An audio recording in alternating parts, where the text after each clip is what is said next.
Assalamualaikum warahmatullahi wabarakatuh. Saya Winda Yuliani, NIM 147. Strategi yang akan saya gunakan dalam pembelajaran mata pelajaran fikih ini adalah strategi The Power of Two, di mana strategi ini merupakan suatu pola atau strategi yang dirancang dan direncanakan oleh pendidik dalam kegiatan pembelajaran dengan sistem membentuk kelompok kecil atau berpasang-pasangan dengan tujuan untuk meningkatkan keaktifan siswa dan meningkatkan kolaboratif serta kerjasama antar peserta didik yang satu dengan peserta didik yang lainnya. Nah, di mana penerapan strategi The Power of Two ini dapat disaksikan di video berikut ini. Assalamualaikum warahmatullahi wabarakatuh. Waalaikumsalam warahmatullahi wabarakatuh. Selamat pagi anak-anak. Selamat pagi, Bu. Gimana kabar kalian?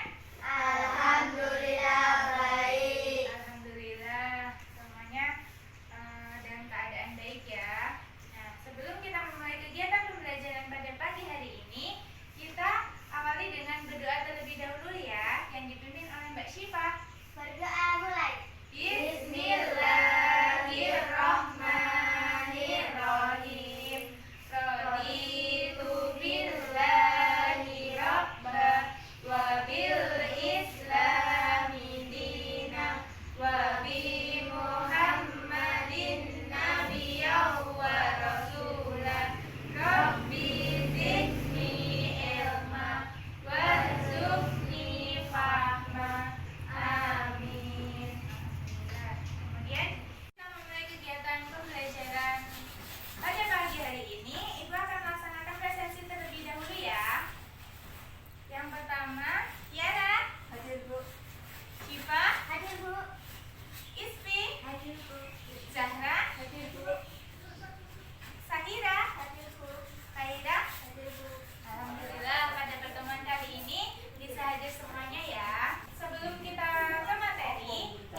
yang kedua wukuf di padang Arafah, yang ketiga yaitu tawaf, yang keempat sa'i, yang kelima tahallul, yang keenam tertib.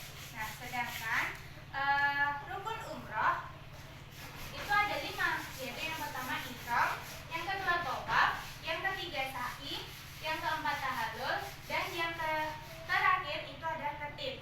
Kemudian dari sini ada yang mau ditanyakan? Tidak. Nah, kalau tidak ada yang ditanyakan, Ibu akan membentuk kelompok ya. Kelompok pertama yaitu Syifa dan Tiara. Nah, kelompok kedua adalah Zahra dan Khaira. Kelompok ketiga ada Isfi dan Sahira. Ya, itu tadi kelompoknya. Nah, kelompok yang pertama itu menjelaskan mengenai ihram dan wukuf di Arafah. Kelompok 2 tawaf. Ya, kelompok 3 sa'i dan tahallul. Itu ya materinya. Ya, Bu. Nah, sekarang duduknya sesuai dengan kelompok masing-masing ya. Kelompok 1 di depan sama kelompok 2, kelompok 3 di belakang. Ayo.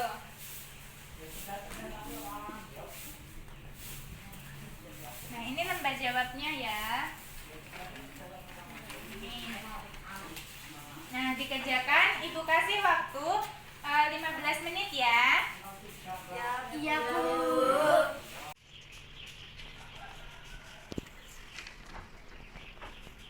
Waktunya sudah habis.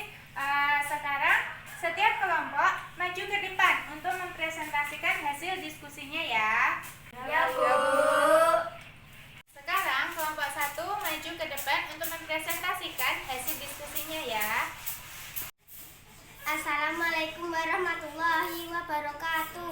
Waalaikumsalam warahmatullahi wabarakatuh. Kami dari kelompok 1 akan mempresentasikan hasil diskusi kami. Yang pertama, ihram dan wukuf di padang Arafah. Ihram adalah berniat mengerjakan ibadah umrah yang ditandai dengan mengenakan pakaian ihram yang berwarna putih dan tidak menjahit bagi laki-laki, yaitu berupa 2 helai kain putih, 1 diselendangkan dan yang 1 helai lagi disarungkan.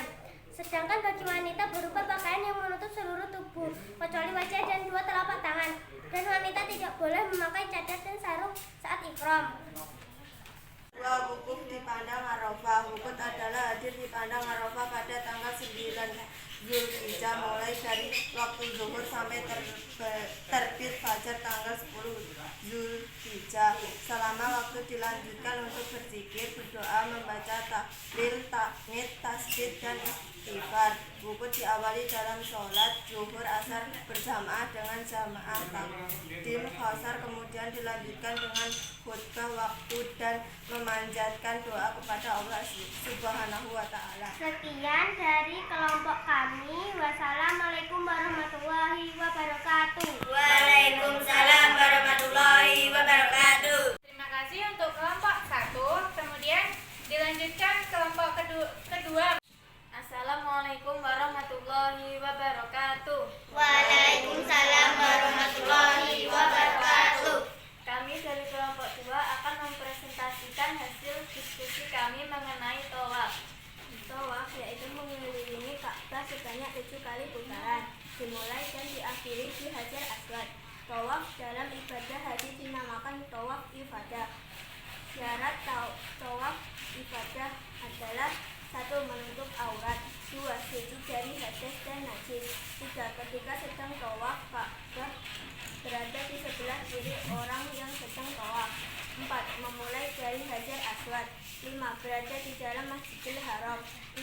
Di luar Ka'bah, 3. Di dalam Hijr Ismail, 7. Mengelilingi Ka'bah selama 7 kali putaran. Macam-macam tawaf. 1. Tawaf ibadah adalah tawaf yang termasuk rukun ibadah haji. 2. Tawaf kudum adalah tawaf ketika baru tiba di kota Makkah sebagai penghormatan yang pertama terhadap Ka'bah dan Masjidil Haram. 3. Tawaf wada adalah tawaf ketika meninggalkan kota Makkah sebagai perpisahan dengan kota suci Ka'bah dan Masjidil Haram. Tawaf sunnah adalah tawaf yang dianjurkan Rasulullah Shallallahu Alaihi Wasallam. Sekian dari kelompok kami. Wassalamualaikum warahmatullahi wabarakatuh. wabarakatuh. Waalaikumsalam warahmatullahi wabarakatuh. Terima kasih untuk kelompok 2 yang sudah mempresentasikan hasil diskusinya. Selanjutnya, kelompok 3 maju. Assalamualaikum warahmatullahi wabarakatuh. Waalaikumsalam warahmatullahi wabarakatuh.